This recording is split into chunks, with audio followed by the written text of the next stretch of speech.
Okay. So how is everything? Are you comfortable with what we were doing so far? Are there any of you who is not understanding the topics, who is lost, completely broken?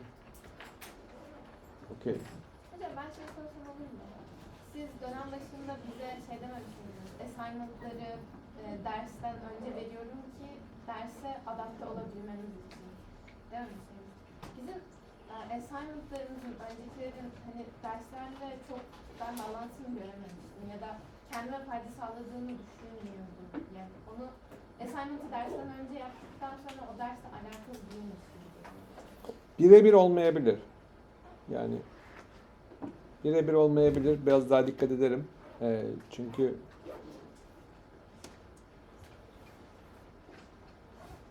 derste ne kadar işleyeceğimiz net değil. Yani o gün mesela yetmiyor, bırakıyorum.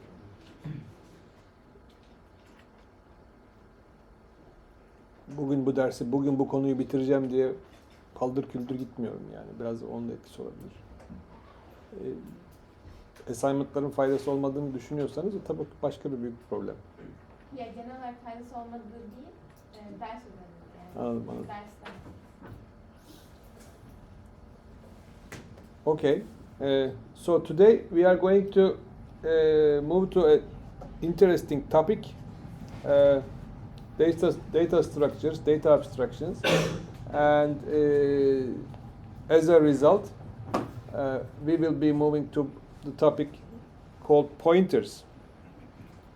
We will be talking about special data types. Then we will be talking about pointers, linked lists, stacks, and eventually it will go to object-oriented programming and classes because they are all connected. We have seen what an array is, and you have used it. So we have a basic data structure, which is array. So it could be a single-dimensional array.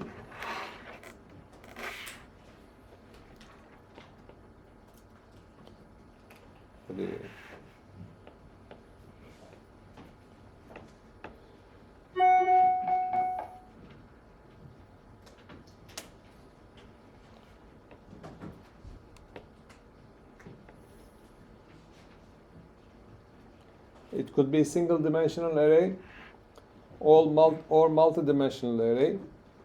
In single-dimensional array, we call it collection of numbers, but they are all homogeneous, single data type. We can, like integers, all the elements are integers, or all the elements are floating point, all the elements are characters, or whatever. The heterogeneous array means you have a collection of data. One of them is integer, the other is the name of the person, the other one is the amount, the GPA. A floating point number is the GPA is floating point number. So there will be different contents. We call them heterogeneous array.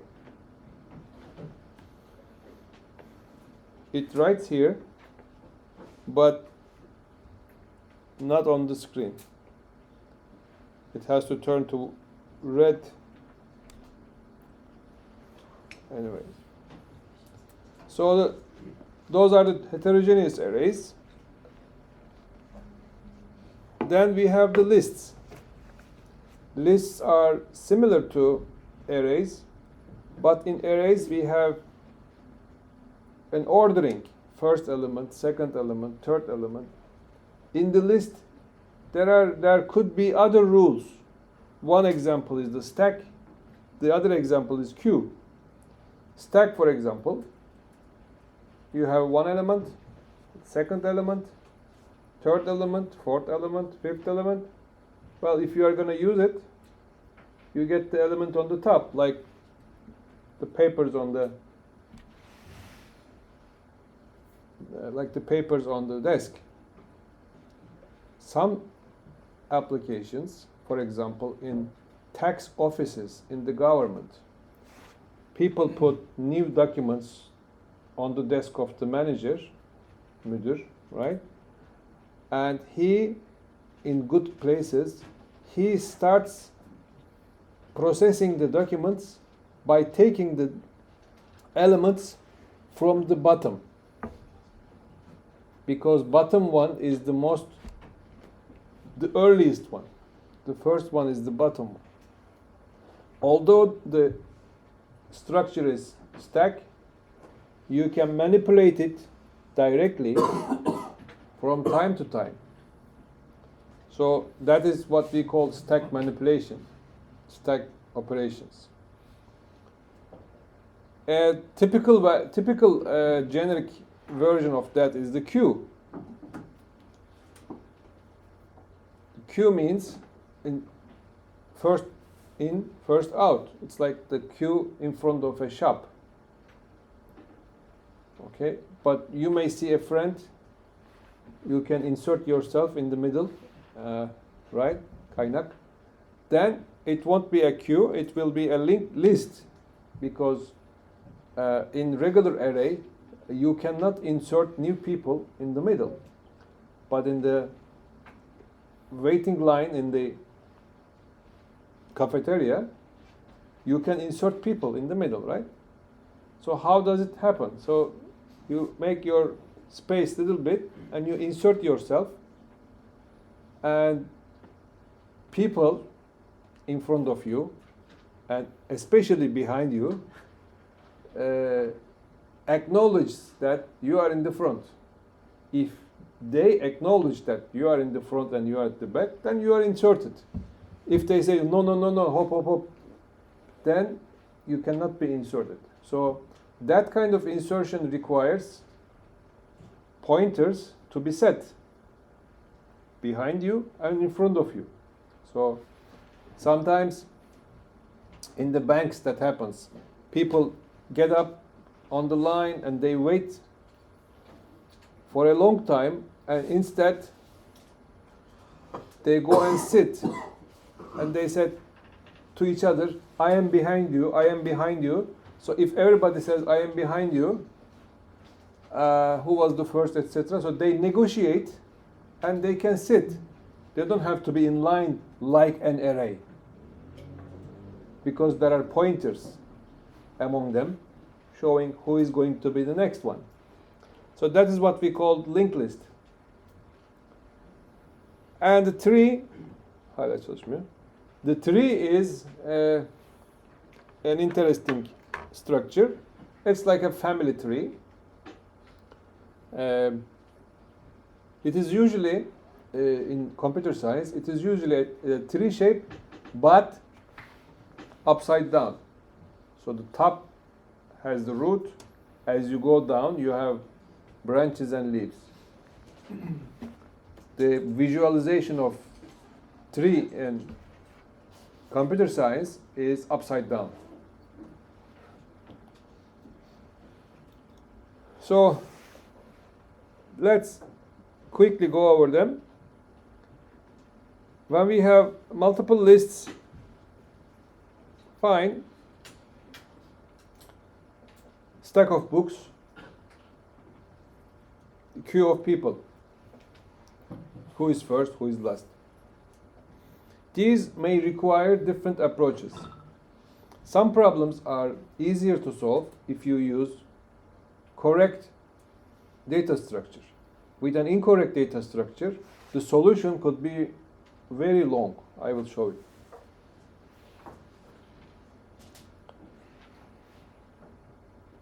List is usually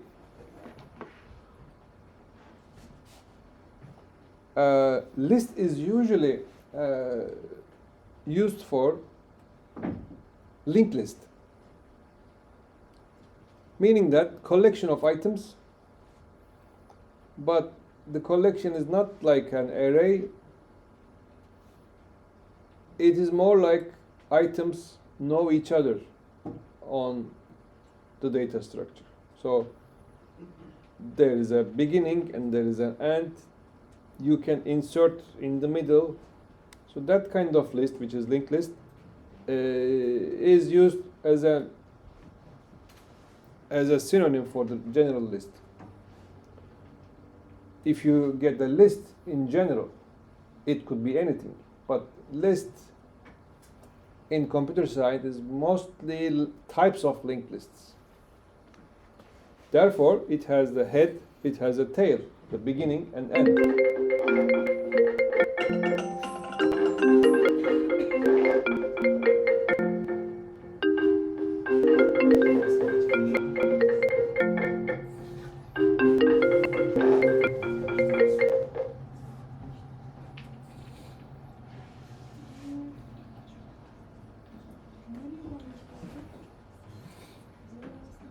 Interesting.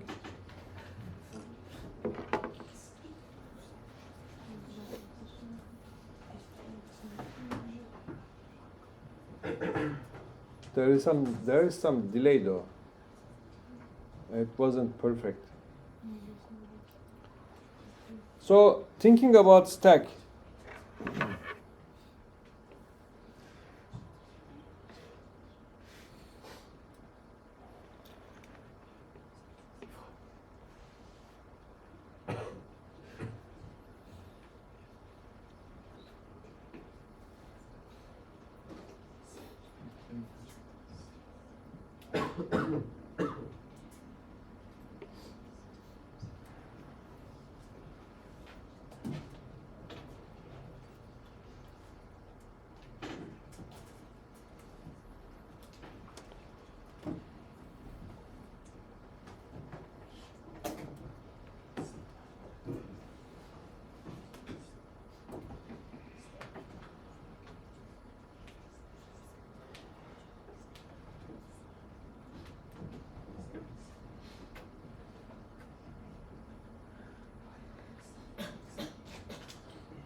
Oturum açın.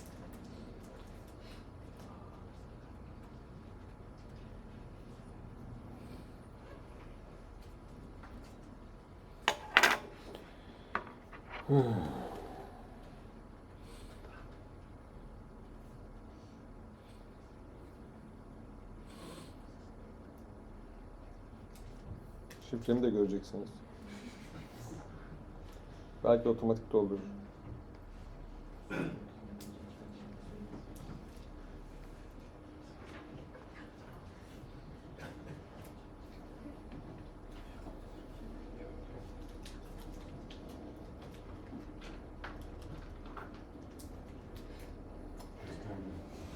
Kapatacağız.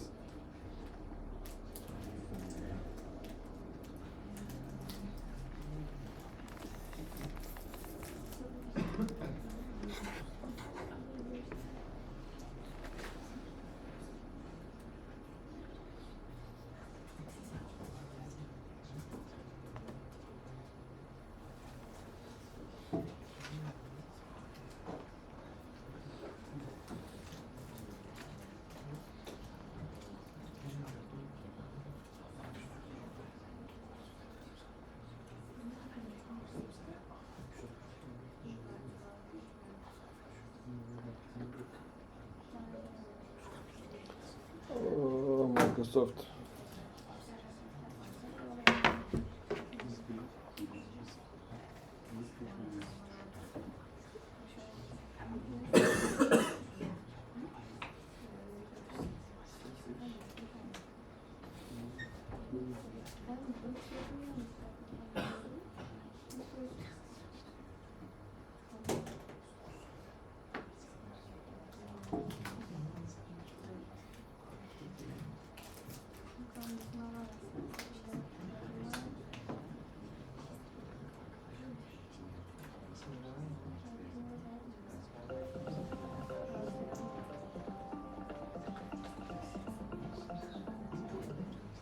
Efendim. Teşekkür ederim. Dersteyim ama. Tamam. Bye bye.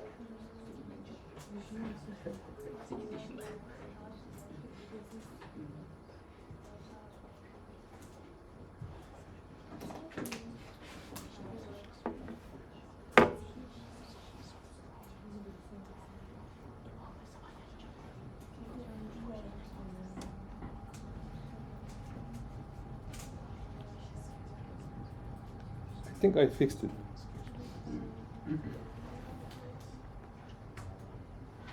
So the problem was I had to log into Microsoft account in order to be able to draw on the slide. So a queue of people, stack of books on top of each other where you can get the top element, and general list.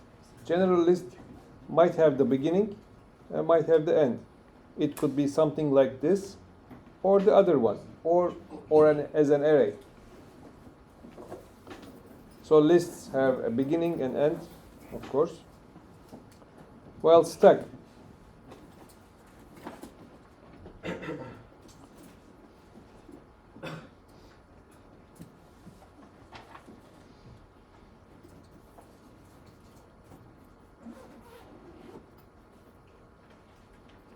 Stack has the last in, first out property, LIFO, not FIFO. FIFO means first in, first out. Last in, first out is interesting. It's like the items in the grocery store. On the shelves, people get the items in the front. When they restock new items come in the front, so they keep selling the items in the front. Eventually, the items at the back gets old.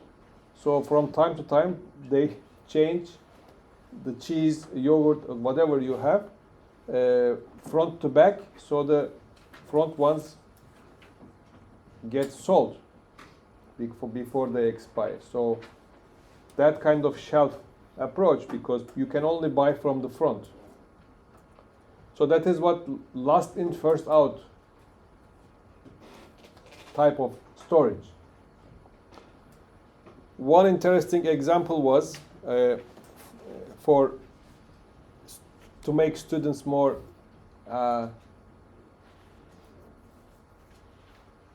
motivated is the guns, handguns. When you insert bullets into handguns, you insert bullets one by one. Some of them have 14, some of them have 11, right? The first bullet you shoot is the last one you inserted.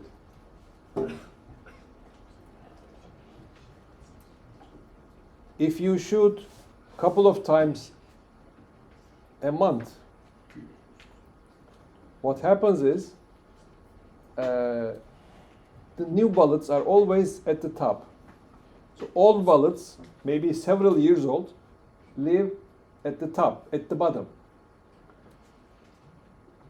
So in order to prevent bullets become spoiled, from time to time you take out everything, reshuffle it, and insert it again. That is what general practice should be. Hopefully you don't shoot. And I mean, I am against guns, personal ownership of guns. For military, it is okay. But that is a good example of last in, first out, because what is interesting in that is there is a spring at the bottom which pushes elements as you use it.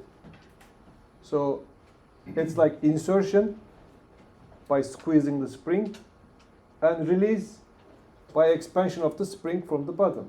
So it's a good example of last in, first out mechanism. You understand? So you have, this is the top,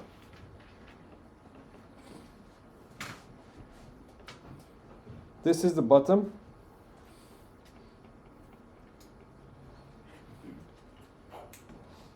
And taking out is popping. Insertion is pushing, like pushing a bullet. Pushing a bullet and popping a bullet. Right?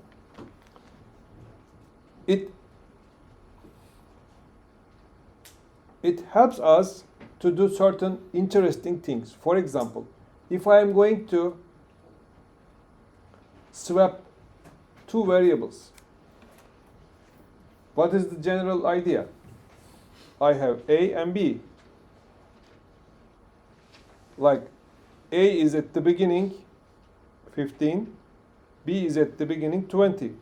So I want A becomes 20, B becomes 15. I will push A, push B,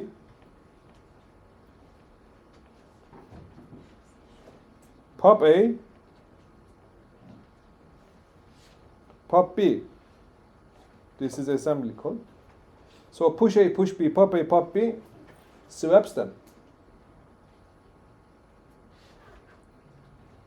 Because when you push A, it was here, A is here, then you push B, B is here. When you pop A, that means A is loaded from the stack, so this content goes to A at here. And in the second stage, pop B, this goes to B. So now A becomes B, B becomes A. So order changing, inverting, things related to sorting, things related to trees, recursion, those kind of things are very intimate with this kind of data structure. If the algorithm is too complex for a certain way, sometimes using stack makes it so simple.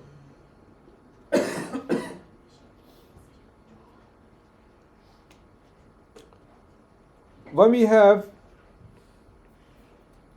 a pipe, in some systems we call them pipe.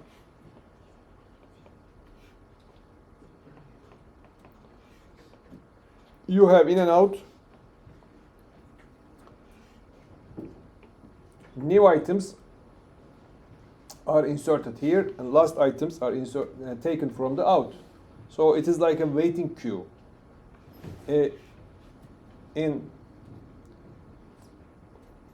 For naming the queue, in British English it is queue. In American English it is line for the people. So you don't say in the United States get into the queue, you say get into the line for the people in the cafeteria. But for the computer science, it is always queue. So even in the United States it's also queue. We don't say line.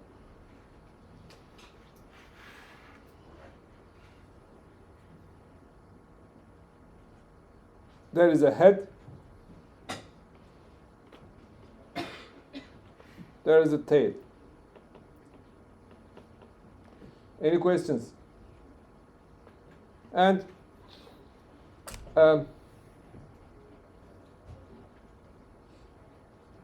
this is, as opposed to last in first out, this is named as first in first out FIFO data structure. So it is good when you need a buffer for any kind of operation. Some process, some program is producing something, another one is using it, but the speeds are varying, then first in first out is good. or you are writing a web.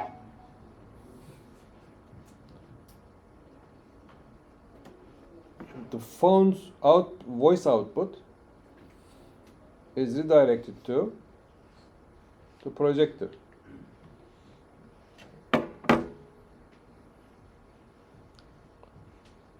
At the end of the lecture, I will ask one of you to call me from the phone, and we will check whether the voice goes to the projector.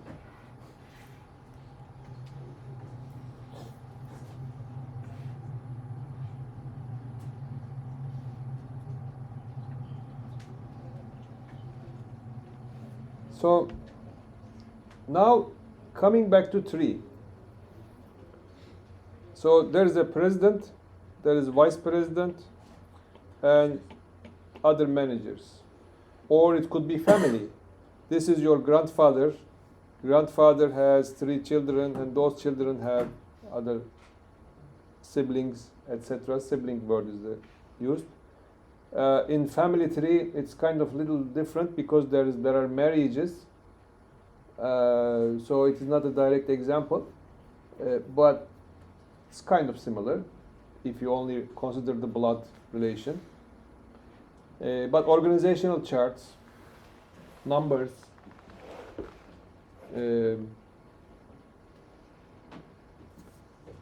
classes in object-oriented languages, classifications of animals, any kind of classification requires you to classify them as tree. When you have these kind of connections, can it be?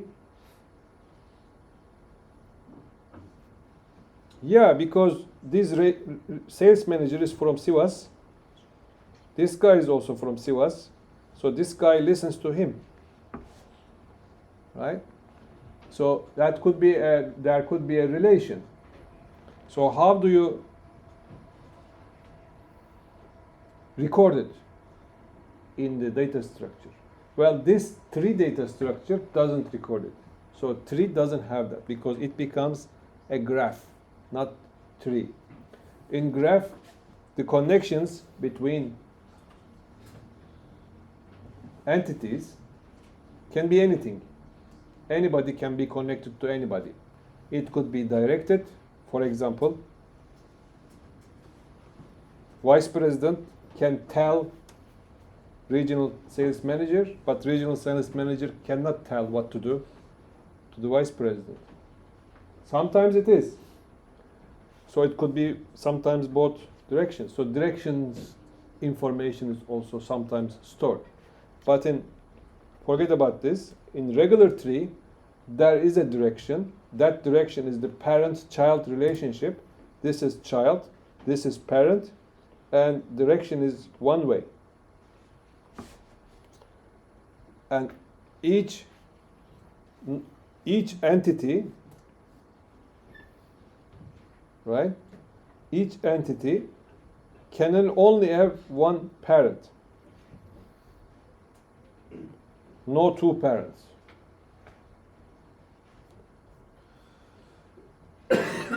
If you want two parents, okay, but it won't be three. It will be something close. So make sure what you are dealing with. If the relation is not like that, you can't use a tree. You should use a graph. Well, graph is not much different from tree, but the representation is a little bit different on the machine. So the terminology for tree is as follows. If there is a hierarchy, the keyword is hierarchy. If there is a hierarchical organization, then it's a tree. Each element, each entity is, or entry is called as node. Tree node.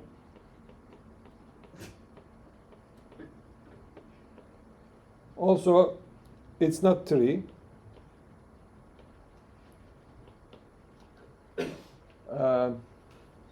Turkish accent actually cannot differentiate between 3 and 3. We pronounce them the same, most of us. The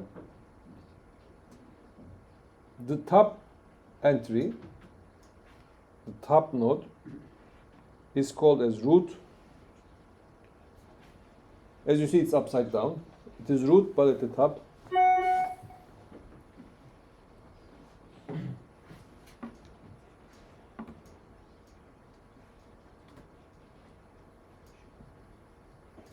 And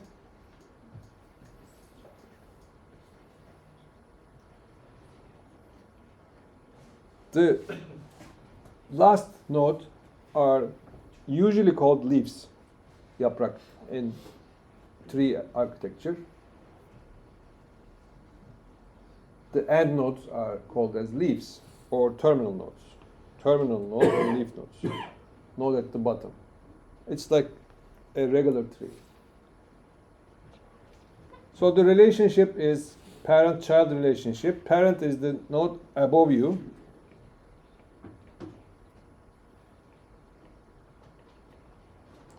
This is binary tree. Now this is not binary tree. Okay.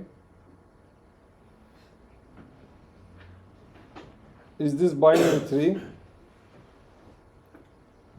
The answer is yes, because these are empty.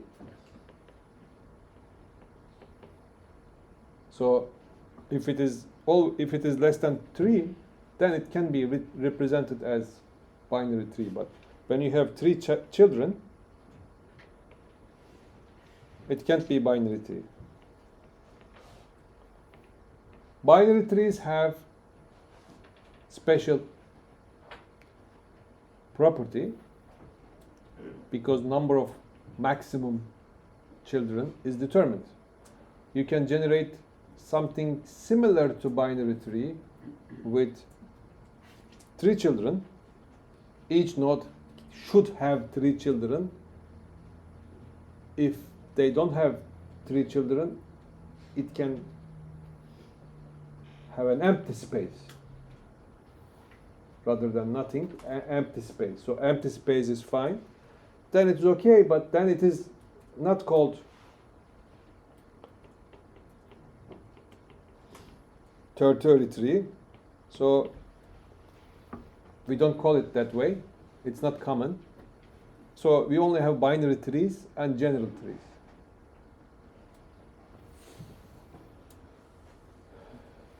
Ancestor means anybody at the top is ancestor.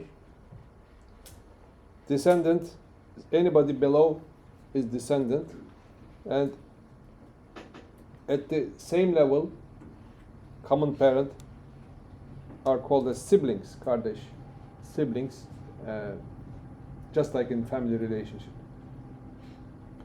Any questions?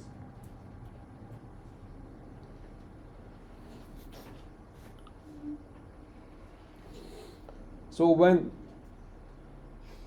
you have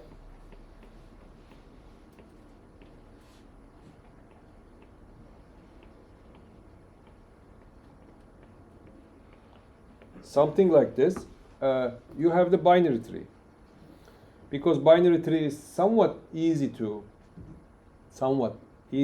store in the memory, to generate list.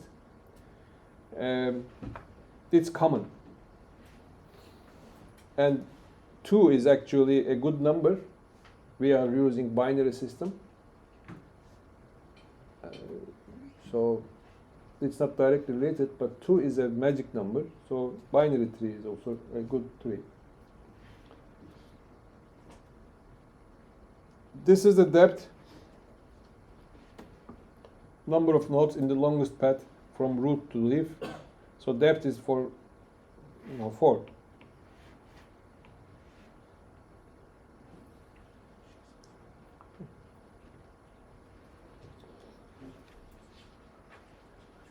So the binary trees, well, any kind of trees.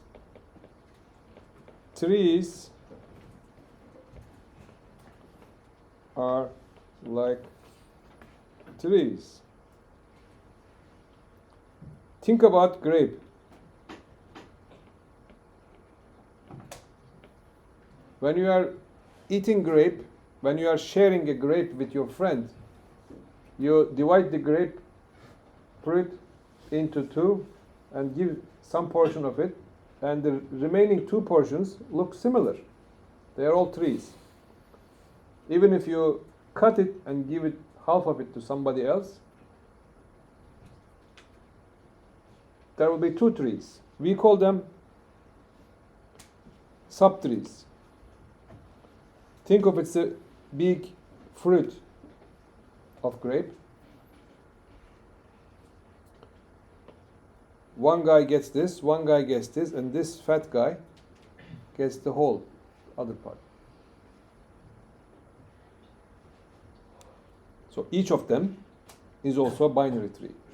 That makes us to treat data structure inside with the same algorithm. So if you apply algorithm A to the outside, same algorithm works for internal nodes. Büyük üzümü nasıl yiyorsanız küçük üzümü de aynı yiyorsunuz, değil mi? Ya. Gene birer birer kopararak yiyorsun. Büyük de olsa, küçük de olsa. So that gives us ability to use these trees in recursive algorithms. Recursive algorithms, algorithms that call themselves. Usually they are related to trees. Tree data structure is closely related with the recursion because you look from the top, go to the root. When you go to the root, look at how many children. 1, 2, 3. So divide your problem into 3. Repeat the same problem in 3 steps and call the same function for these new roots. Call the same function. And these can also call the same function for their roots, for their children. And if there are no children, the function can return, and everything is collected. This is also similar to a king sending message to his princess or her princess. Princes sent their messages to their descendants, and the endpoint has nobody to tell anything, so gives the answer back, and this answer propagates. Also, they are collected, propagates back to the king as when the functions are returning one by one. Is that understandable?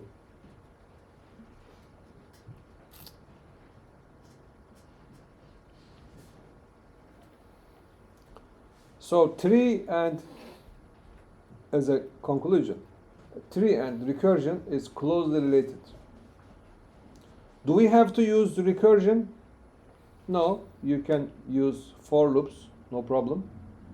But using recursion makes it easy to understand, easy to write the program, but it makes hard for the computer, because each time the temporary variables will be stored in stack data space.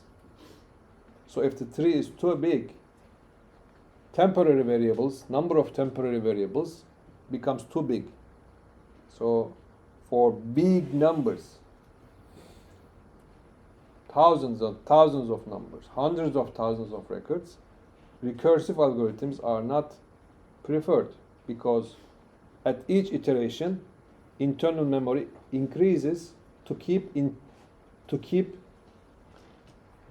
temporary variables.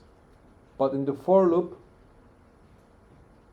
approaches, okay, it could be more complicated, manually traversing, but number of temporary variables is limited, not like function calling issue.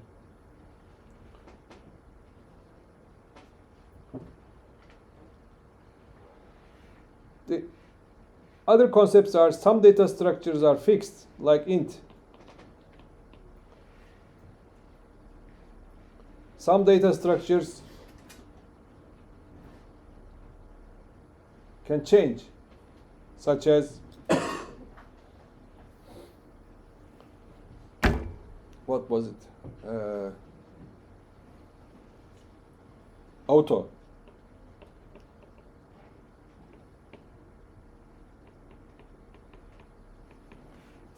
In C++, there is an auto. It's new C++. Auto I 5.0. Then it is float. If you say auto I 5, it's integer. So depends how you use it. Sometimes it's more interesting. They can change their type, their content during the execution of the program. And sometimes, I'm going to go there now, I have hello.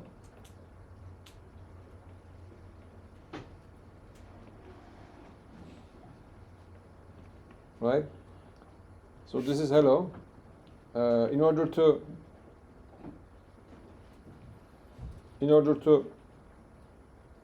access to this, in order to hold this thing, I keep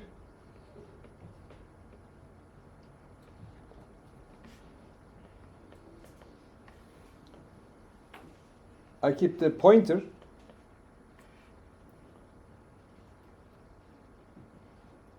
by holding this address. So I can use this in order to refer to this word. And when I'm going to print it, I start from this address, increment the address one by one.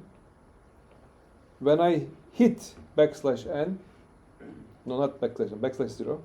When I hit \0, then I say, okay, it's finished. This is what I have. So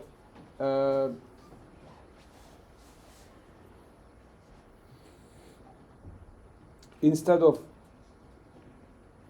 knowing everything inside the string, everything inside the array, I can hold the beginning of the array. I mean, it's here. What it is, I don't know, but it is here. Okay?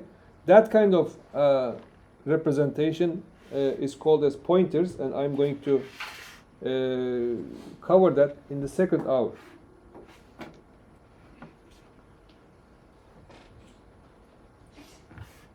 Now, the linked list issue, again, an example from the army. Sağdan say. So count from the right.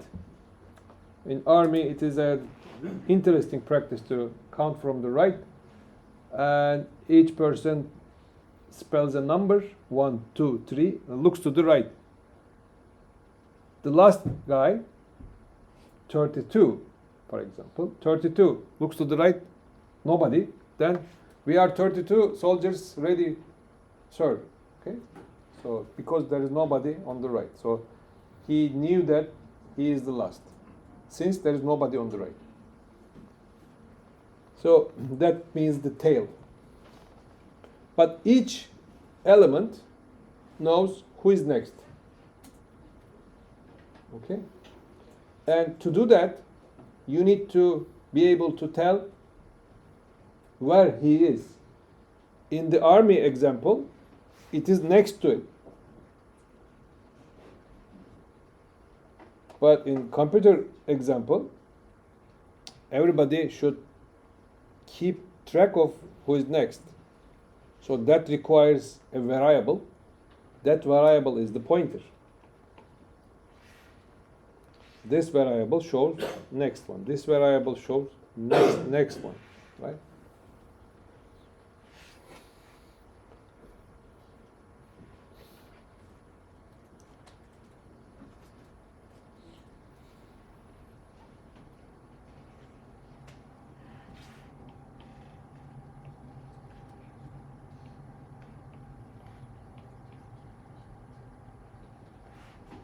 So this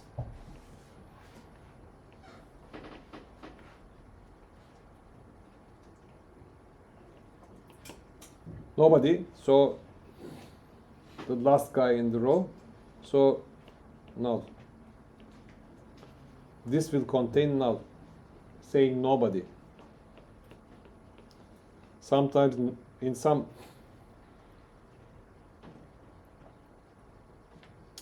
older books it could be nil, nil, but null is the general representation. Means nothing.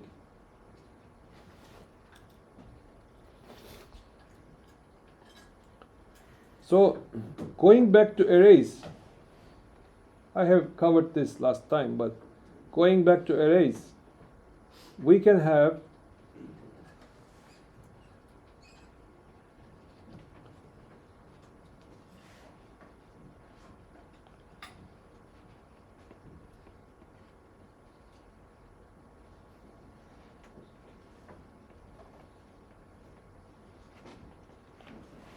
three by three array. So this first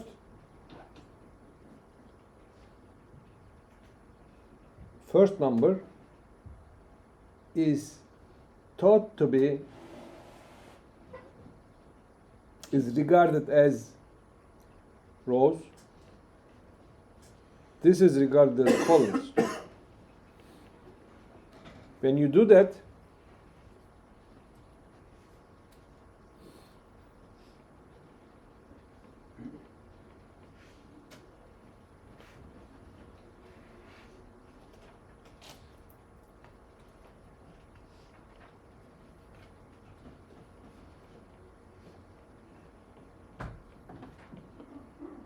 in memory,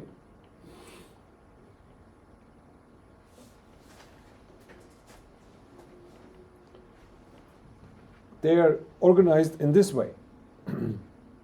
So first row, then second row, then third row in memory, because memory we have linear space. We don't have square memories. So this is called as row major order. In the column major order, it is done in this way. But it is less common to think that way. It is basically row major order organization. Everybody should think that way. When you have, this is int. When you have multiple things, then arrays can get interesting.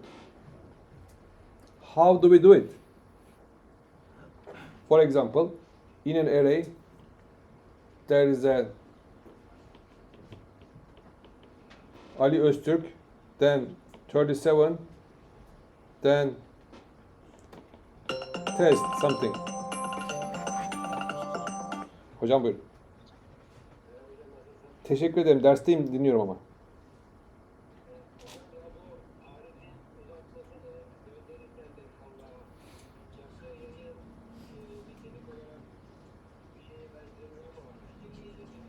Evet.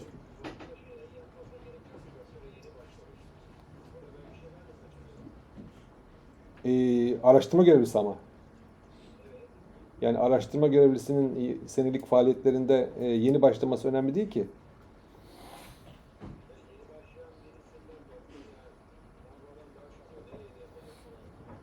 Ama yüksek lisans yaptı. Yani çok yani daha çok şey olması lazım. Daha iyi yerleri hedeflemesi lazım. Araştırma görevlisi olarak. Yoksa başarısız diye değil yani. Tamam.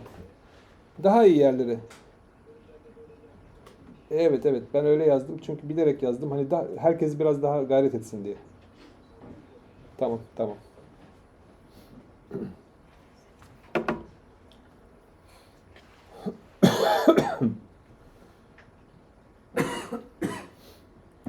Um,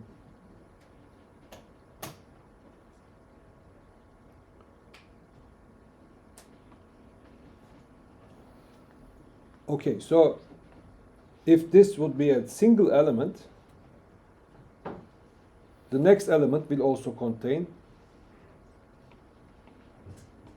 Hasan something.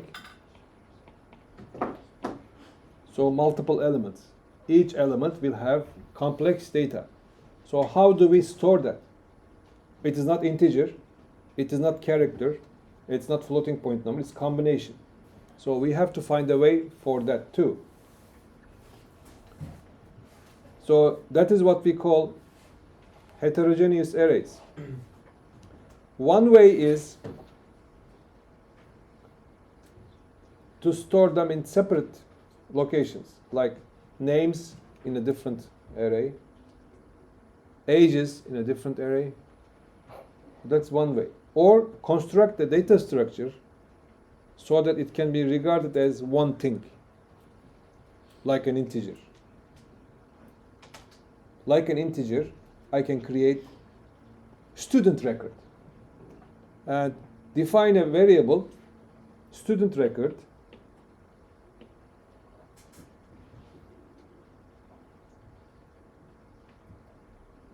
my student.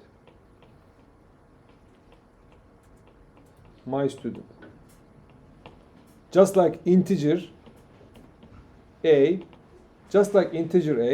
I can be defining student record my student. But in that case, student record must be defined as a class or structure, something that is suitable for the language, suitable for the programming language.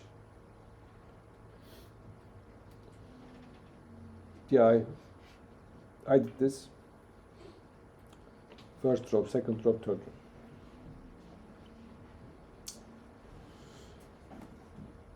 If you have questions, you can ask. So, when you have heterogeneous array like this, you have some name, some age, some other things. You can store 3 pointers. These pointers, one of the pointer can show one location. Another pointer can show this location. Another pointer can show this location. And these will be somewhere in the memory, dynamically generated. You only store 3 pointers that shows where they are, and when you are accessing them, go to pointer first, then go where they say. This is one way. So components are stored in separate locations. Another way is, what is the maximum size? What is the maximum size for employee name? Say 20. In that case,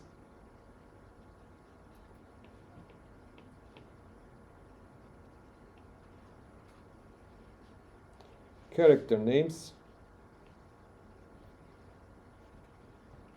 120. Character name 120.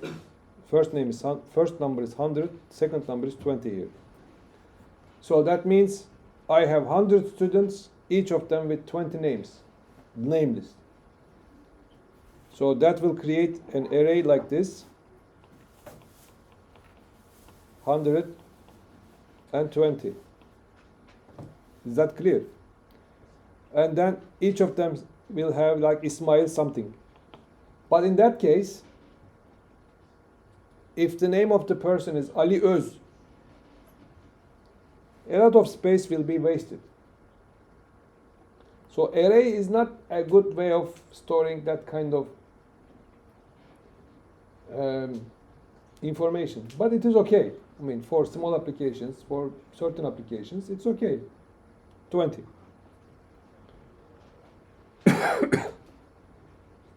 So for ages,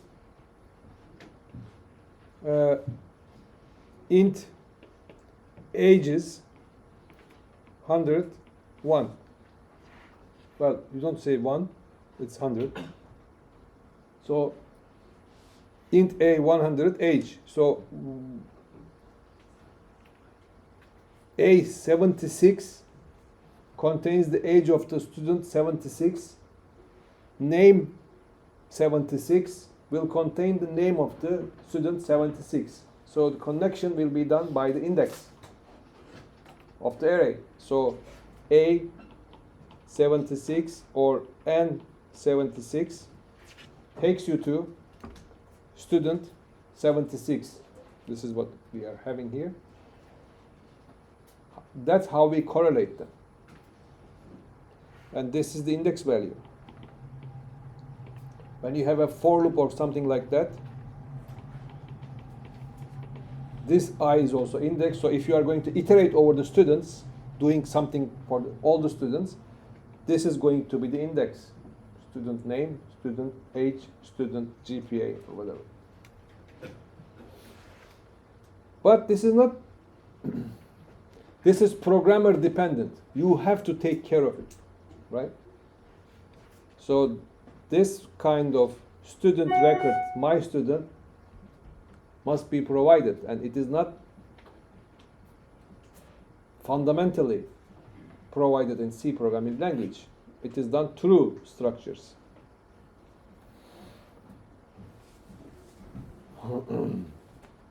So for the list, some lists are regular. Regular list is actually named as an array. No problem. Fixed. Not dynamic. Nobody is moving out. Nobody is coming in. Joining is prohibited. Like this. On the right. So peaceful. So it is array. But when you have dynamic, each entries are linked by pointers. You have a head, you have a tail, end of the list. So you can insert and delete elements from the middle without reshuffling everything. For example, if you are going to insert an element here where the array is full, you have to reorganize every student. You have to move down or move up. If you delete, you have to move up the rest by one. If it is a long array, you have to move thousands of elements one by one. No other way.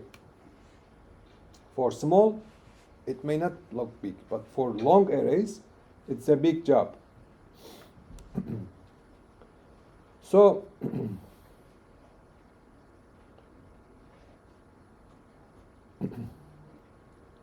the thing I have explained here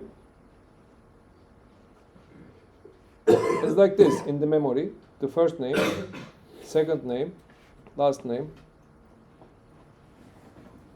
If the space is 20, 20, 20, then you can manage it. Because it is name 120. So the second name, this guy, is N1. You don't say 20 because when you say N1, it gives the first pointer. N1 is the first name. And 1, 0 is the first letter of the first name. And 1, 1 is the second letter of the first name. Not the second name, because it starts from 0.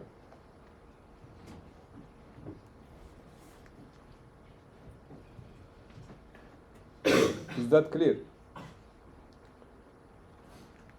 But this is difficult and lengths are sometimes variable. And if I want to delete this, I need to move 98 records to the top. But with a linked list, each name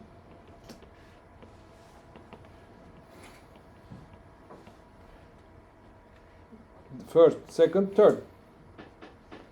Head pointer shows Ali. Ali has a pointer in the structure, in the data structure, shows where this is. That data structure also shows where this is. So each one shows the next one. If I want to delete this, I only need to change this pointer to here by erasing the others. So if I make this connection, this is deleted automatically. It's easy. I don't have to remove 90, I don't have to move 98 records one by one. For 3 things, it might be simple for array, but for many, many, many things, this is better. However, for the array and 76 in a program, I can say and 76. So I can directly access to student 76. But here, no, I have to go from the beginning. 1, 2, 3, 4, 5, oh, 76, we are here. So accessing is somewhat limited. Accessing is done one by one. So if there is a first come first serve kind of processing, ordering in processing, this is good. But if there is a random access, first 76, then 54, then 25, 21. So if that kind of access is required, linked list won't be a good solution. Linked list is good for next, next, next. You are new, go to the tail. You are new, go to the tail. So orderly processing, like shopping basket, for example, or transaction, this is good, linked list. So each of them points to the next one, next one, next one. So if you are finished, your job is finished. So things related to processing, queue, is good with linked lists. But general data structures, it may not be good, because direct access is more difficult. You have to go through. When you are going to delete, this pointer is set and this is deleted, as I showed. Insertion is easy. Normally, this is what you have. When you want to insert, create a new element, change this pointer to here and set this pointer to here. Change 2 elements. Now it is inserted. The whole data structure has now another element in a predefined location. The location you want. İstediğin arkadaşının önüne kaynak yapabilirsin. Kabul ederlerse tabii bunları değiştirmen lazım.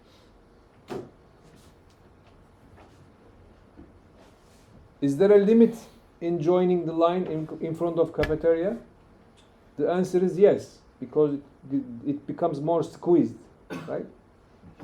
As more people come and insert themselves, it becomes impossible for you to insert another person because of the crowd. But in here, in computer memory, no problem. Just create another Data structure and change pointers. So you are inserted.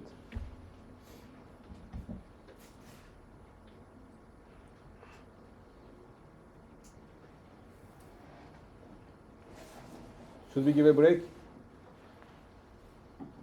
Attendance listi çıkarttık mı? Çıkartmadık değil mi? Kağıt geldi diye vazgeçtik değil mi? Herhalde o. Sen çıkarttın mı? Nerede? Herkes imzaladı mı? Unutmayın. Tamam. Ara verelim.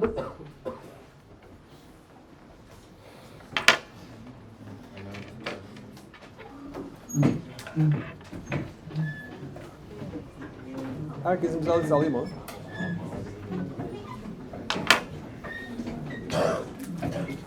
Teşekkür ederim. Sağ olun.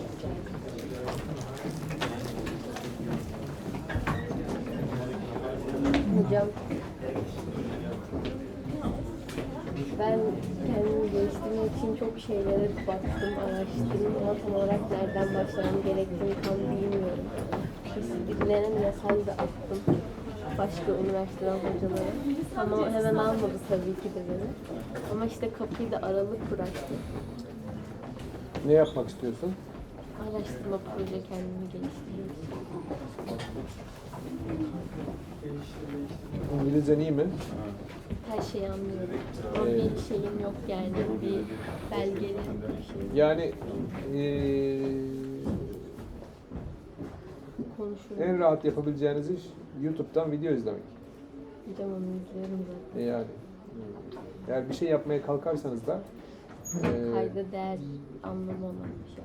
yani işte Stanford'un, MIT'nin dersleri var. Onları dinleyin. Ders dinleyin yani. Öyle YouTuber dinlemeyin. Hocam arayalım mı sizi? Ne? Arayalım. Ha evet. 533 425 Derste aradıklarını burada çalmadan. 83 95.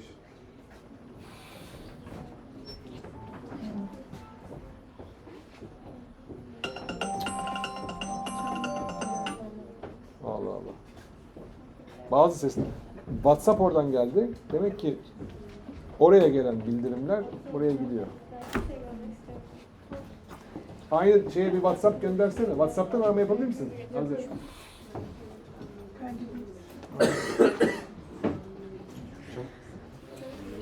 Üçüncü sistemini göndermişler. Aldın mı? Sen kimsin? Almışsın değil mi? Muhammed Ne? Sayfacı. Muhammed Sayfacı. Tamam niye? Şey yapıyor. C kurs sayfını hocam. Bir yıl dönem olsa bir gelmiştim. Orada hastaydı. Ha. Yani bu opsiyonel bir şey sonuçta. Evet. Bu sefer yapmadı evet. O Apple mı? Hayır. Belki Apple'a şey yapıyor. FaceTime'dan anlıyor.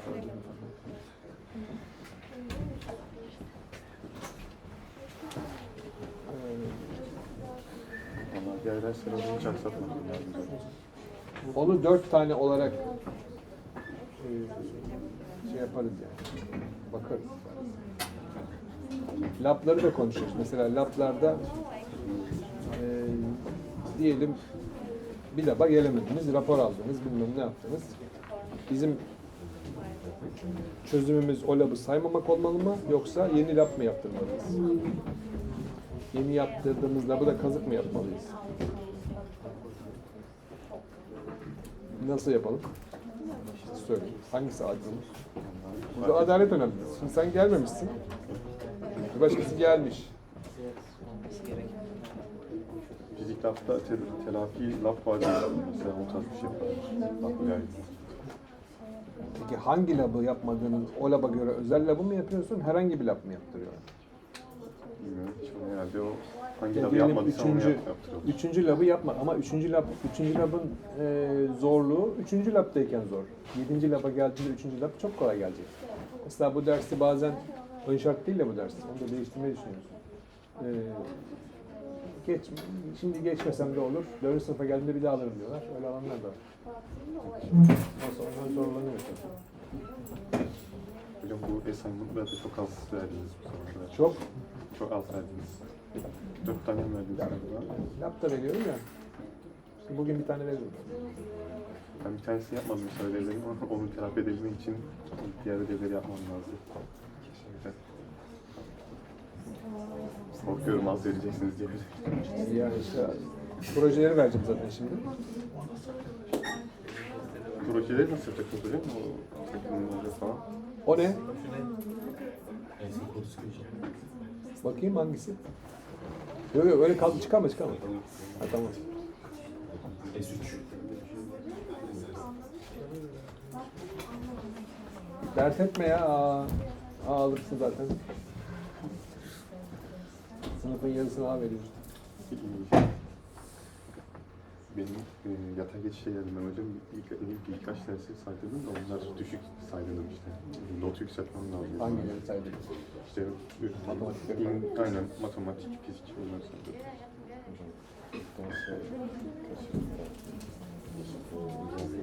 Haftaya. Gelin oturun. Sabah gelmediniz abi. Ama geldik ama Ders için nasıl oldu? bayağıdır bekliyoruz sizin mola vermenizi. Dışarıdan mı beklediniz? Evet. Millet şakır şakır girip çıkıyor, siz de girin. Dersi Ya. Evet, kimse girmedi burada. Arkadaşım burada mesaj attım girme sakın dedi. Gerçekten burada ilk defa derse geç kaldım. Geçen hafta gelmediğinizde bile gelmiştik. Siz gelmemiştiniz, biz gelmiştik. O yüzden sonra. Geçen hafta ders yok ki. Ama yoktu diye mail atmadınız. Sınav haftasında ders yok. Haberimiz yoktu. Hepimiz geldik gibi oturduk bekledik böyle. Sonra kalktık. Ders Niye bitince- mesaj atmadınız gruba? Ne grubu? Bugün sınav vardı. İyi tamam. Enteresan. Hepimiz geldik böyle. Yapma. O yüzden valla. İyi tamam. 151'e de gelmiştik. Ve siz Perşembe günü. gelmediniz, evet. Sınav, Gelmediniz. sınav yok. Sınav haftasında ders olmuyor ki. Ama haberimiz yok. O yüzden lütfen size Gmail atmanızı izin verin. Bakarız ya. Çok önemli değil. Önemli mi? Bakarız, oturun. Oturalım. Oturalım. Buna olmaz, başka bir tane çıkartırız. Neyse.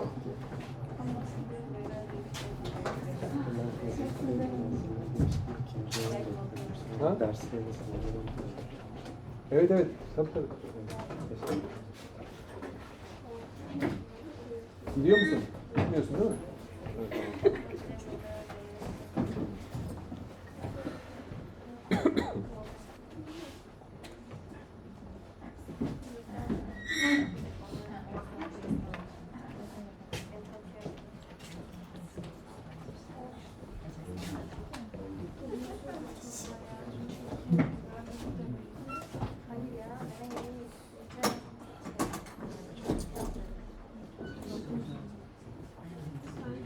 tamam.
Yemekhanede kaynak oluyor mu çok?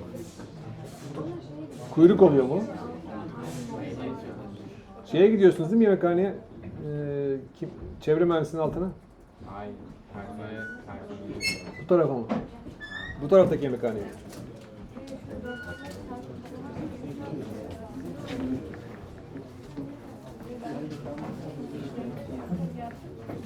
Yeni yemekhane inşaatı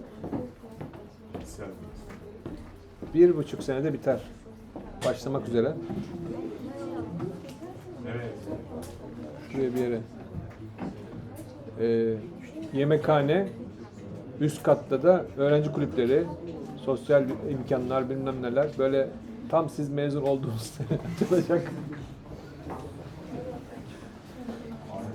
Senelerdir. Ha?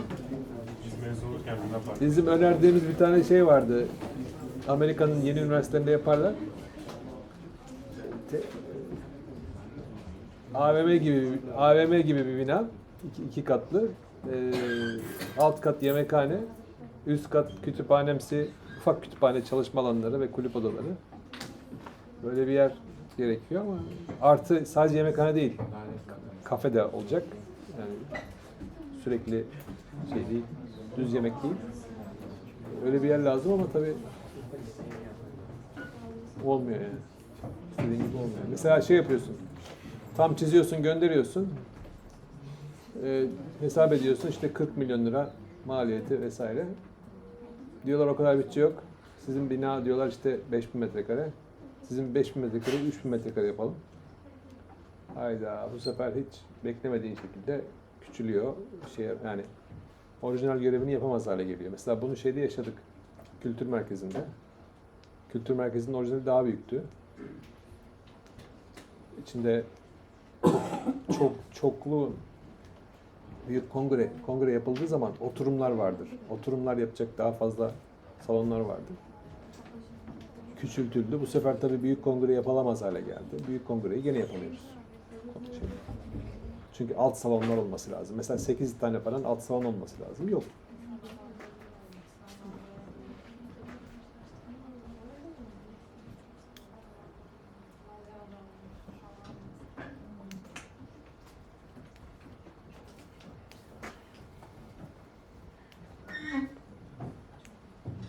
Erkek yurdu konusu gene gündeme gelip duruyor. Bakalım ne olacak? Yok yetişmez. Kentimiz kalmadı. Ama sonraki nesiller için şeye devam edin. Mücadeleye devam edin.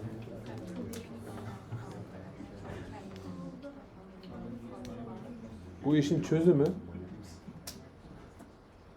üniversitelerin Amerika gibi paralı hale gelmesiyle çözülür. Ve üniversitenin bütçesinin torba bütçe yapılıp istediği şeye, istediği parayı harcayabilmesiyle çözülür. Başka türlü zor. Öğrenci verecek parayı. Siz de devlete borçlanacaksınız artık nasıl yapacaksanız.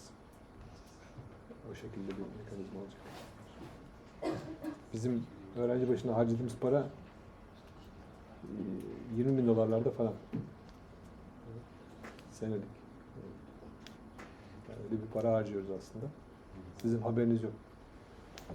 Ne kadar da 20 bin dolar. bir öğrenci. Burada bir sürü insan çalışıyor. Bunların maaşları var, bilmem var. Kim veriyor?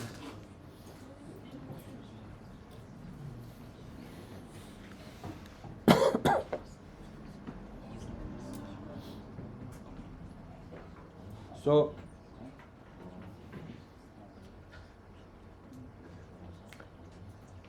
we have stacks and queues. I was asking about the cafeteria, whether there is a space to join yourself. As I said, after some point, there is no space. So actually, it's a good sign because in terms of storage, it could be a good idea to have it a limit, such as when you have a buffer, waiting line in front of a doctor's office, 10 chairs, or barber's office. In the barber, you have 10 chairs. If there is a new customer, an empty chair, sit to the next empty chair. That's barber's algorithm. If all chairs are full, go away. You can't come in. But if there is one chair, sit on the last chair. And the barber takes people starting from the first chair. At each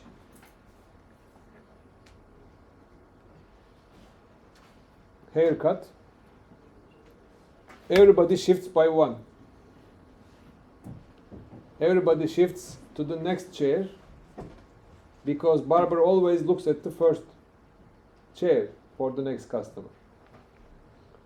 So at each process, everybody shifts in the regular store.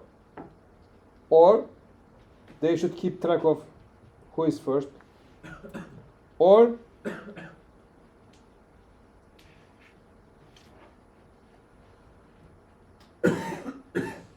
have them sit like this.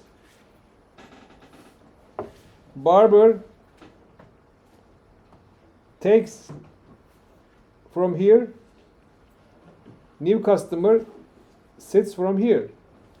Barber goes in this direction, customer goes in this direction. So new customer comes in, sits here. New customer comes in, sits here. Barber gets a haircut from here, makes this empty. Next customer here, empty. Next customer, empty. So if barber is fast, head approaches to the tail. So the queue becomes shorter.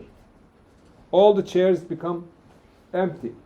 If customers are coming in a fast rate than barber, so they can reach to the point so that no empty space is available. So customer go away.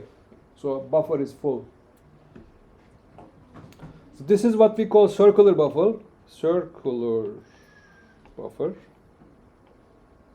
which is quite commonly used. And how do we implement a circle in a computer? Because our memory is linear, the idea is here. It is linear, but we use the modulus function. For example, I mod 10.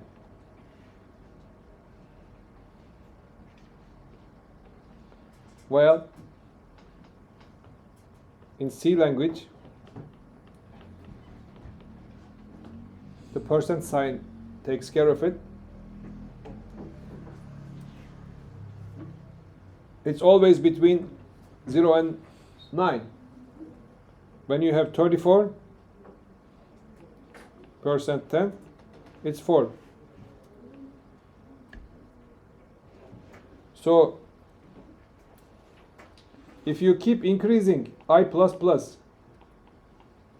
in a loop, but you are taking the modulus with a fixed number, which is number of seeds, it always rotates.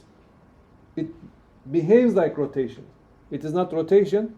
It goes down, then goes up. Like goes down, goes up again. So it's like rounding.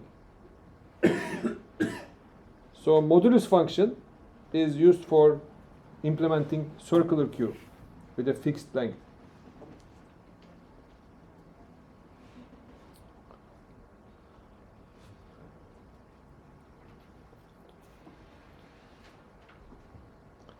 For the stack, you write something to the stack and you increment stack pointer.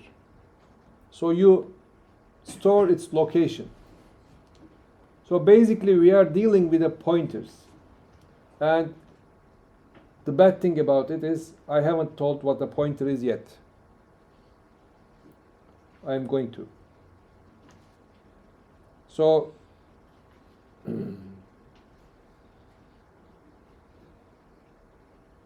in a queue, in a variable length queue, there is a tail pointer, there is a head pointer.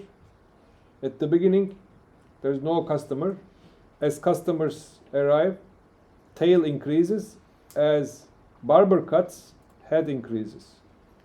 But over time, it moves down in the memory. Right?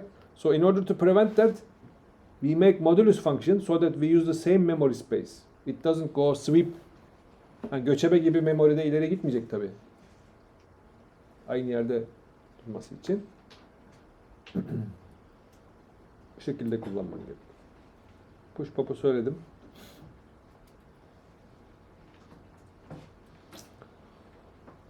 Storing binary tree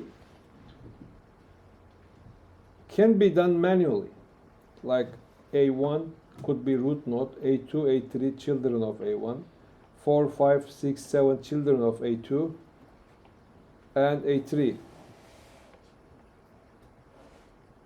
So you can predefine certain locations with a rule, with an understandable rule, which is okay. But it makes it difficult to work with. This is typical pointer-based binary tree. This is data, left pointer and right pointer. So left pointer, right pointer. So this information must be stored somewhere in the memory for each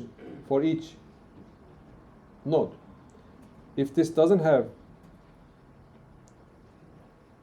children, these pointers will be there but null. So null means no children.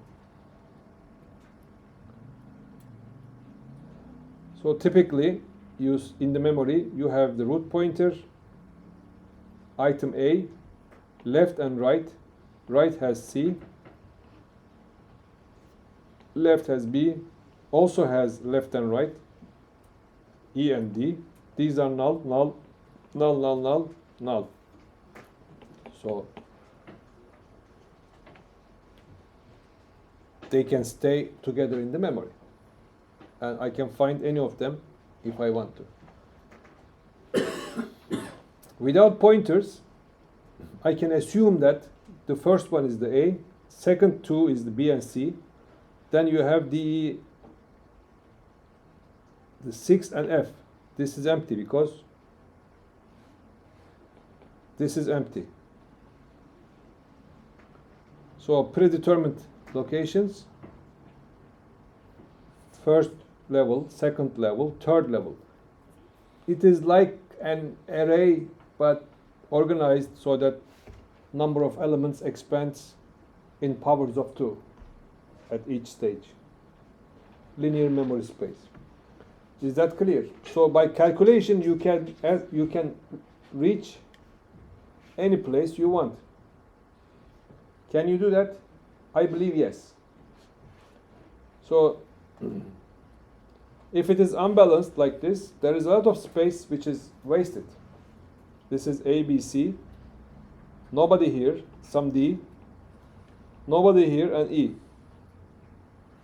This is 1, 2, 4, 8. So 2 to the 0, 2 to the 1, 2 to the 2, 2 to the 3. Is that clear? So that kind of space must be used. And for large 16, 32, so for large trees, even if they contain few elements, the space becomes huge. Huge amount of space will be lost. And also, it's kind of difficult. This implementation is not easy. A, B, C, D, E, F. So, more coding is required. It's relatively difficult to do it this way. So, some language support is required, and that support is provided by the pointers. This is, for example, the implementation I get yesterday as an example to implement only this kind of tree using arrays. So it is not, well, it is understandable, easily understandable, but the problem is it's too substandard. It's not a good way of dealing with trees. It is ordinary. Using arrays to represent trees is not a good practice. It is kind of student way of, apprentice way of attacking a problem. Even students don't do it. But it can be done. So the focus is to use linked list architecture for binary trees and linked lists. How? This element points to the next one, this element points to the next one. So how do we do it? With the pointers. Again, the stack, push C, pop C, and stack pointer is here. After the pop, stack pointer is here. Stack pointer is changed with the push and pop operations.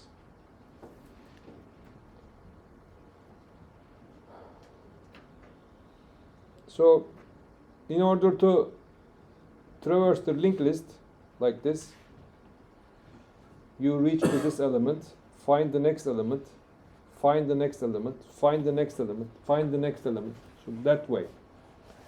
A typical, while the current pointer is not nil, find the next element, find the next element. Until you find the end, null pointer. Well, in a binary tree, this is kind of sorted. A, B, C, D, E, F, G, ordered tree.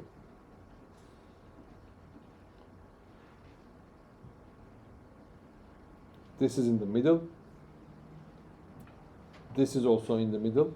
Each one is in the middle of the other parents, other children. G is smaller than these, bigger than these.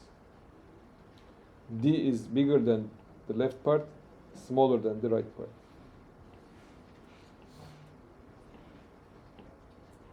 Okay?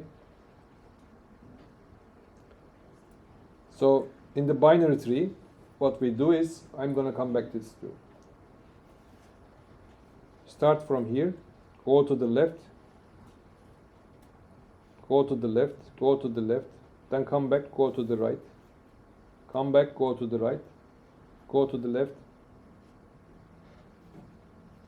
go to the right, no, come back, go to the right. So that kind of traversal is possible.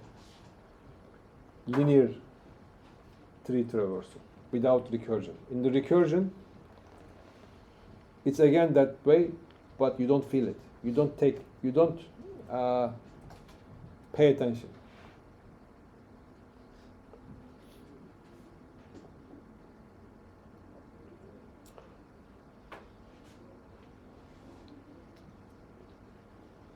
When you are searching for letter J in an order, G is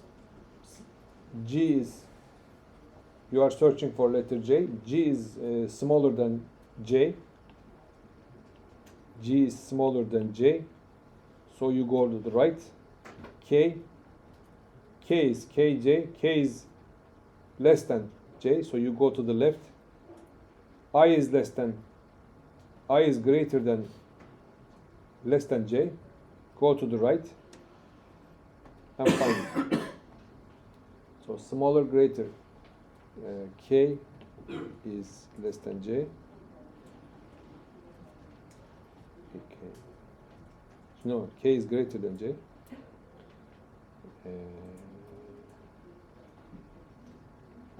I is less than J. So go left or go right, you can reach. This is binary search. The problem is, how do we do it? Typical. Go to the left, and you can immediately follow the order. Start with F. If there is a smaller one, print first. If there is a smaller one, print first. If there is a smaller one, print first. Then print this. If there is a bigger one, this. Any chart? No. So print this. If there is a bigger one, yes, this one. Go back, print this one. So then it is printed in linear way, in a sorted way. We call this tree traversal.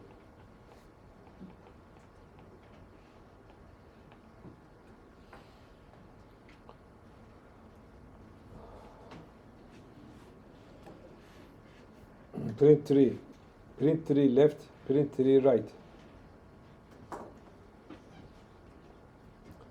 Again, insertion.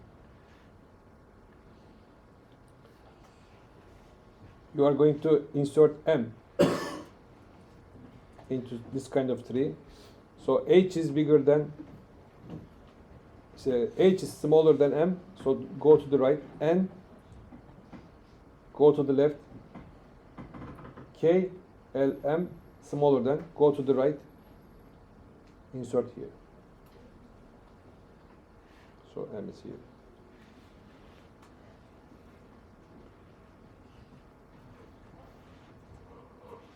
Alphabetic sorting or numerical sorting and insertion is helpful, and readjustment sometimes, because in binary search trees, this is kind of binary search tree, elements are sorted in their with their alphabetical or numerical order. So if you are looking for a particular element, you are actually going left and right very quickly. Instead of n elements, n steps, you go log n steps. Remember what we done. Remember the example I have done previous class in an exam. I posted the result later in the evening, so the time difference was very significant. This is for the insertion. I set it here as a reference. So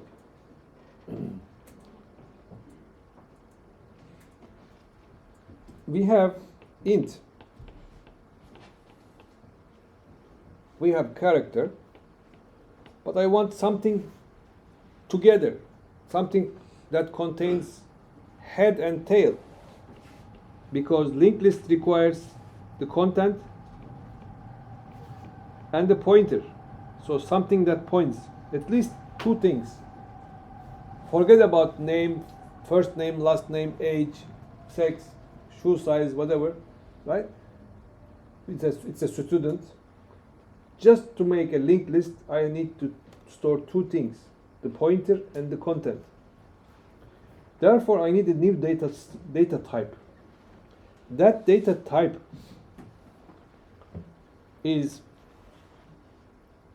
generally, in many languages, the syntax changes, but some kind of type name is name, age, and rating. Something like this, which is acceptable. C, C++, Python, C#, Java, they all support this. The syntax is different, but the same thing. You can combine multiple things into one and name it as a single data type. So when you create it, they are created together. When you reference it, they are referenced it together. When you create it in the memory, they are together. In C programming language, it is struct. The keywords. So struct my structure, int my num, char my letter. So my structure now contains a number and letter together. And I can say in the main program, struct my structure S1. This then S1 dot my number equal 5.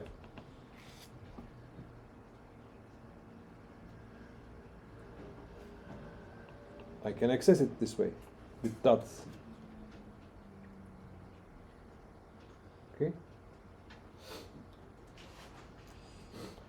This allows me to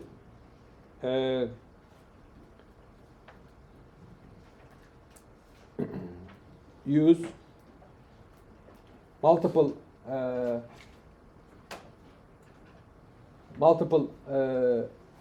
items in a single data type. One example is stack type 20 entries and pointer at 0. Push value inserts the value to the array and increments the stack by 1.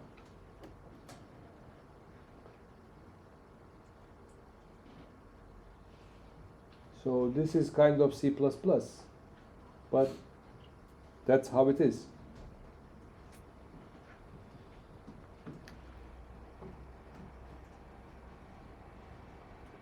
So going briefly touching to C++, in object-oriented languages have abstract data types. These abstract data types are containing multiple different information inside. It's an abstract data type. You can create them. Some of them are accessible by dot my type dot age. I can set it for 50. This means public data type. I can access it. I can read it. For example, k equals to my type dot age. So my type dot age is, well, I wouldn't say my type. K equals Ali age, because somewhere in previous locations my type Ali. So Ali is created, then Ali age is K. But in some object-oriented languages, you can't do this because this means the age is public.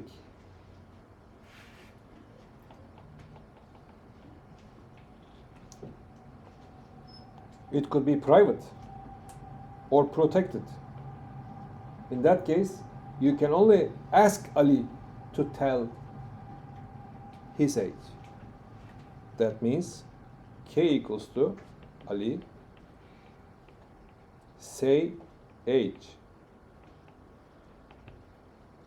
You have to call this function to get Ali's data. Or Ali, set age 25. So these are member functions of the class that manipulates internal variables which are private or protected. If it is public, everybody can access it. In struct in C, they're all public. But in C++, there is a keyword construct called public, private, and protected. That allows data encapsulation and protection. So automatically we are moving from C to C++ based on needs. So C++ is actually the evolution of C language, not a new language. You have to go there that way.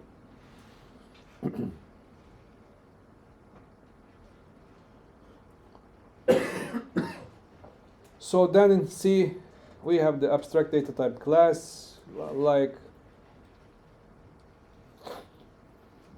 an animal. Animal can live. Animal can make sound. Animal can eat. Animal can walk. Animal can run.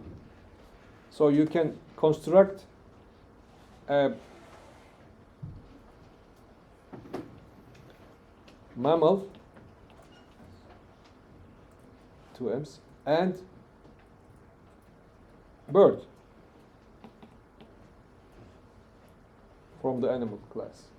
So bird also flies, but mammals cannot.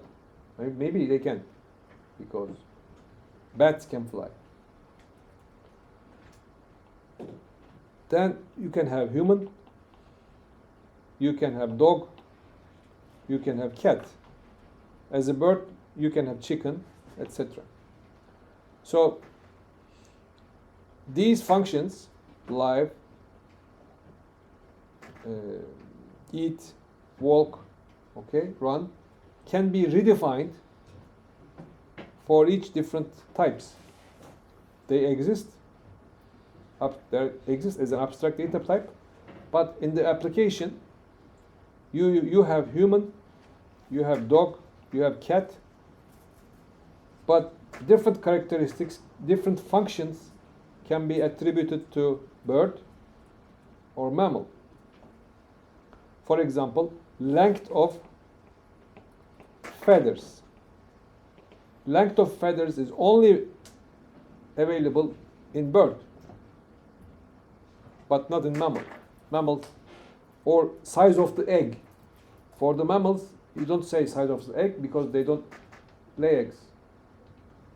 So functions are different, although there are some common functions. So common functions are defined in abstract case in animal class. Then as they get separated, those different functions are defined in different subclasses. Some behaviors are inherited. So inheritance property is observed. This is what inheritance is. They inherit behaviors, inherit properties and variables.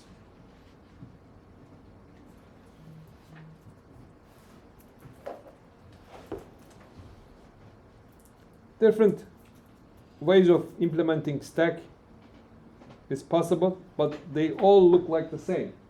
So don't be afraid from different languages. It is just kind of difficult, more difficult to understand.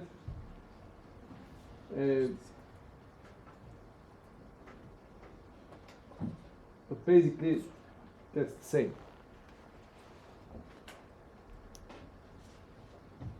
So going back to linked list, let's try to implement linked list with the pointers. And I'm going to now switch to pointers.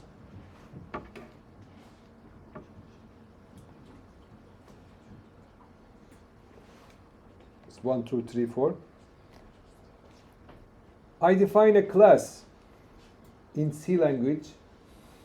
Unfortunately, we don't have the keyword class. We have only the struct. So it is the primitive way of, fundamental way of defining a class, combining things. So struct node. That node contains a data, a number, and a pointer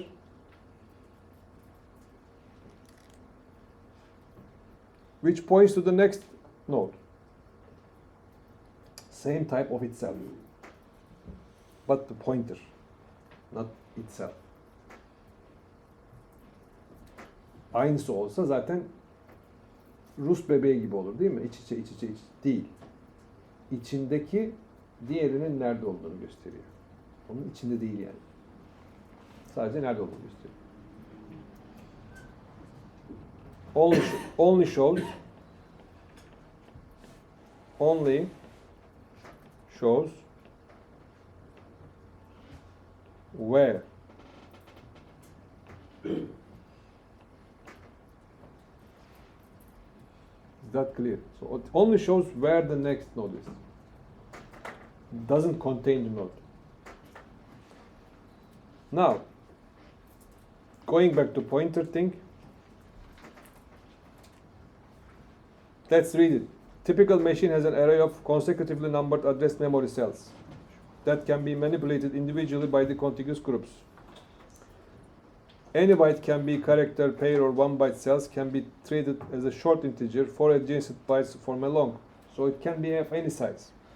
Pointer is a group of cells, 2 or 4, that can hold an address. So if C is a character and P is a pointer that points to it, we could represent the situation this way. This is a character. Okay? So character is in memory, like M, letter M. Character C M.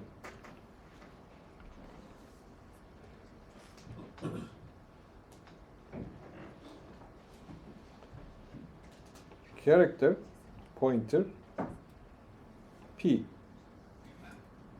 equals address of C.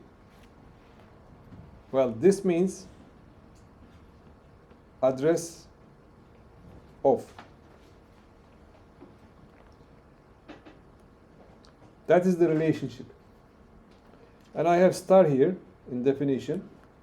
I'm going to explain that. P is address of C. P shows the location of C. It assigns the address of C to the variable P. And P is set to point to C. But how do I declare it? The address of operator only applies to objects in memory, variables and array elements. It doesn't, for example, address of int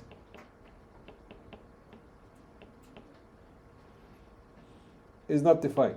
Address of something that exists is defined. The star is the referencing operator. It means it's a pointer. When applied to pointer, it's access to the objects instead of the address. So we say P is equal to address of C. So what was C? M, right? When I say star P, what's that? it is M. When I say P, it is hexadecimal number. Some hexadecimal number. When I say star P, it is the content. Where it is? C. If I say C is N now, star P changes? Yes. Because there is only one C.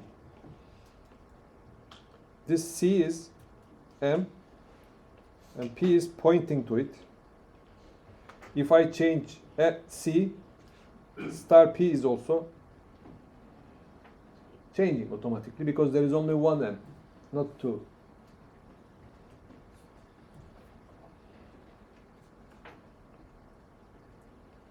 Another example from another place. So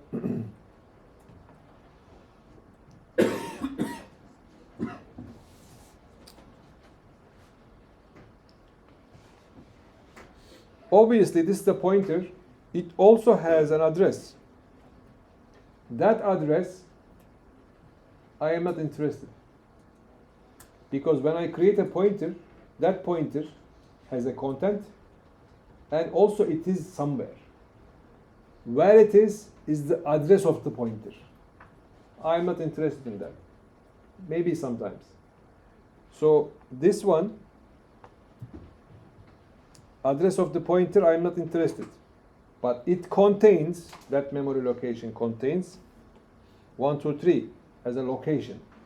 In that location, I have 100. So int pointer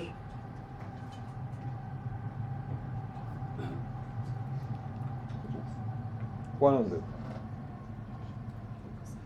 Int point, let's say int pointer int k equals 100. Then pointer equals address of k. This is what the situation is.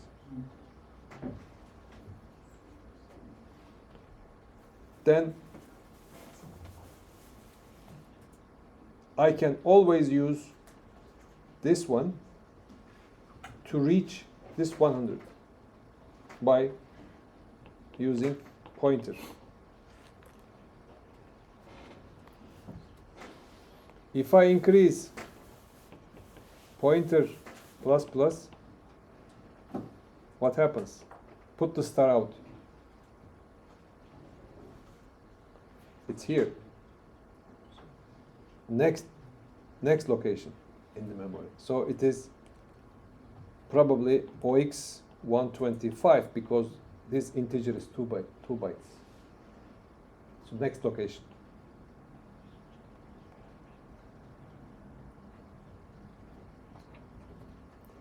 If I do this,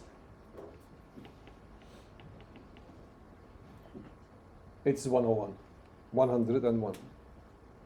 So the content is increased.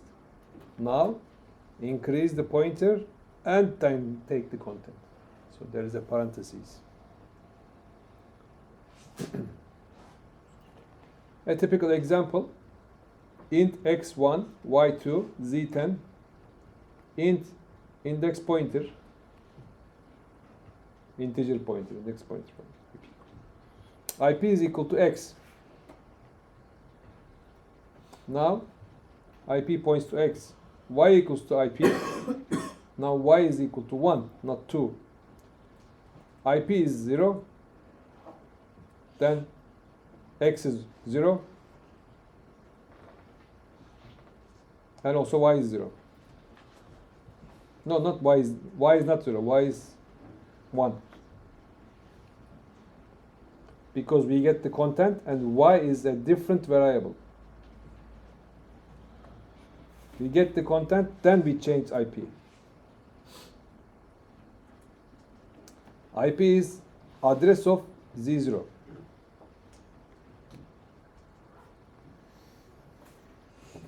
That's also possible. So we can work with, or IP is equal to Z. This is also okay. Instead of Z0, you can say Z, because it gives also it gives the address.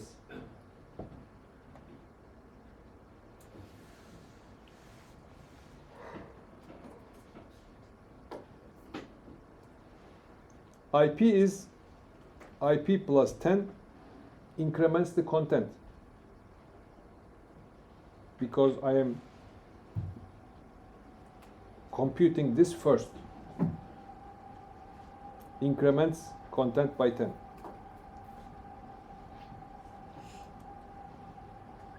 Plus plus IP, IP plus plus, these are all incrementing the number, not the pointer. You need to do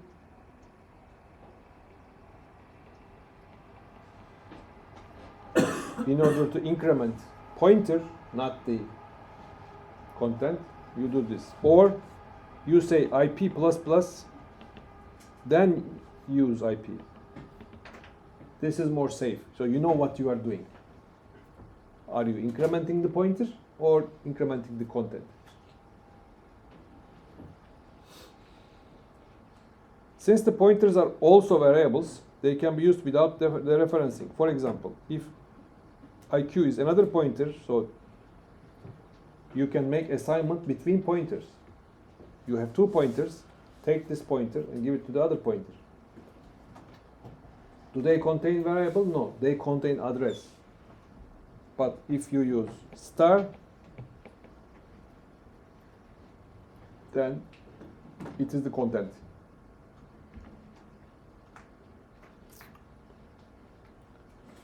Typical example, swap AB.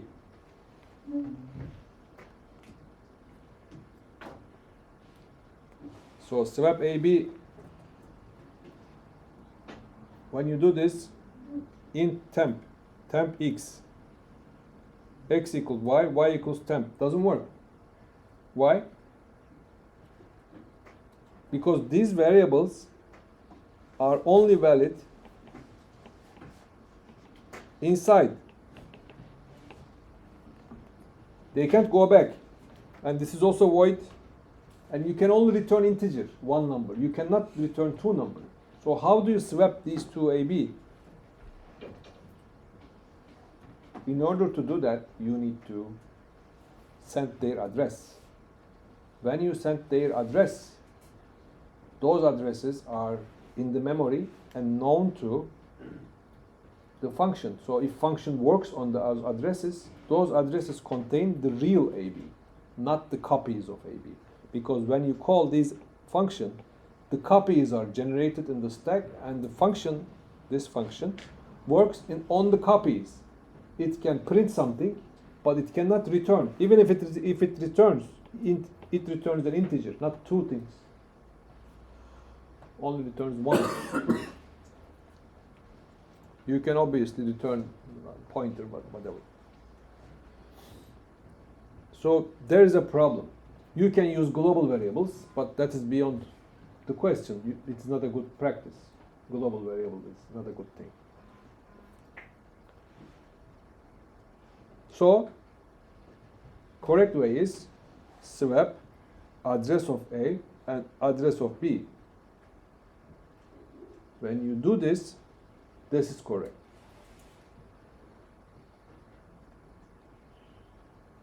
Instead of sending items, send address of X and address of Y. Sub function works there and returns. Otherwise, regular sending doesn't work. So the correct swap function is swap int pointer px, pointer py. So these are pointers. A temp variable. Temp is equal to content of px. Content of px is equal to content of py. Content of py is equal to temp. That's it. No return because it's void. You can put return, no problem.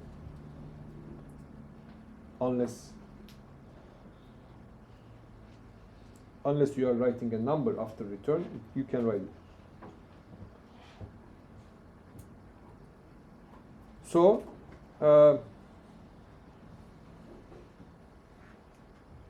this is read as content of.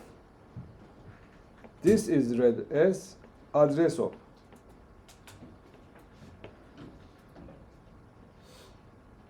Okay. Star px, content of px. Address of A. Okay.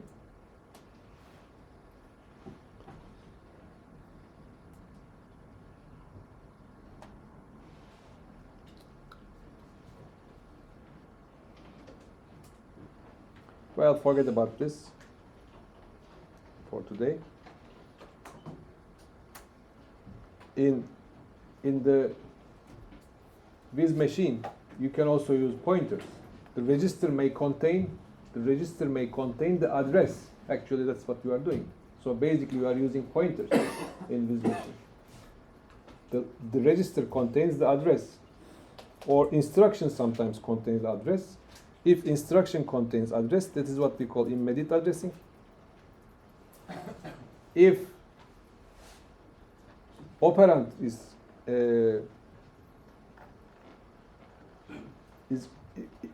if the operand is containing the address, that is the direct addressing. If the address is in the memory, but you are looking at what addresses I'm interested from the memory, that is indirect addressing, and that is what we are meaning by pointers in C. Addresses are in memory, and you are using other addresses to reach to those addresses. That is the address of the pointer itself, which I am not interested in C language as a programmer. The compiler takes care of it. But in Viz machine, you have to do it manually. Yeah, that's it. Basically, I think I'm done. This symbol and this symbol. Later we will have, after struct, we will have this and this operators. So my document dot print, or my document pointer print. So document knows how to print itself. If it is pointer class variable, if it is pointer to the class, you use this operator. If it is class itself, you use dot. That's general acceptance in C++. This starts from C language. We are not covering C++ here, but this starts from C language. The reason is I have to deal with not only integers, floats, but I have to deal with complex data structures. When data structures become complex, like student record, so I need to define variables and operations like student register. So I need to define some function like this. When I call this, all the variables in the student, all the other functions in the student are affected automatically. So it's encapsulated by the student class. And this is a good way of programming, understandable and less prone to errors. That's why we have object-oriented languages. So again, not only integer and float solves our needs. I think I'm done. So if you haven't signed this, please come at the end of the class and we can record your name.